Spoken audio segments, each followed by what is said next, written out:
ఖమ్మానికి వస్తుంటే మాకు పాలేరులో నాయకన్గూడెం కాడ మరి మా తమ్ముళ్ళు పాలేరు నియోజకవర్గ సోదరులు పెద్ద ఎత్తున అక్కడ స్వాగతం పలికారు. ఉపేందర్ రెడ్డి గారు నాతో పాటు హైదరాబాద్ నుంచి వచ్చినారు. ఉపేందర్ రెడ్డి గారు నేను అడిగినాను, అన్న ఎట్లా జరిగింది మీ నియోజకవర్గంలో సర్పంచ్ ఎన్నిక అని. వారు ఒకటే మాట చెప్పారు, కాంగ్రెస్ ఓటమికి రంగం సిద్ధమైంది, తొందరలోనే పల్లెల్లో ప్రజలు భరతం పట్టడానికి సిద్ధంగా ఉన్నారు. తొందరలో కార్పొరేషన్లో కూడా అదే జరగబోతోంది, మున్సిపాలిటీలో కూడా అదే జరగబోతోంది. తప్పకుండా మళ్ళీ ఈ క్వార్టర్ ఫైనల్స్ లో మంచి ఫలితాలే వచ్చినాయి. సెమీఫైనల్ రాబోతోంది.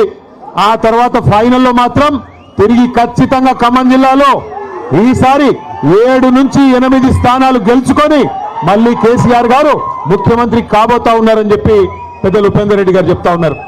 ఇది నా మాటో మీ మాటో కాదు. అక్కడి నుంచి ఇక్కడి దాకా వస్తూ ఉంటే ప్రజల స్పందన, ప్రజల హావభావాలు, వారి మాటలు ఇవన్నీ కూడా వింటా వచ్చినాను. మధ్యలో ఒక దగ్గర కొద్దిసేపు టీ తాగుదామని ఆగినాం. అక్కడ పాలేరు నియోజకవర్గం ఎంటర్ అయిన తర్వాత టోల్ గేట్ కి ఇవతల కొద్దిసేపు ఆగినాం. ఆగితే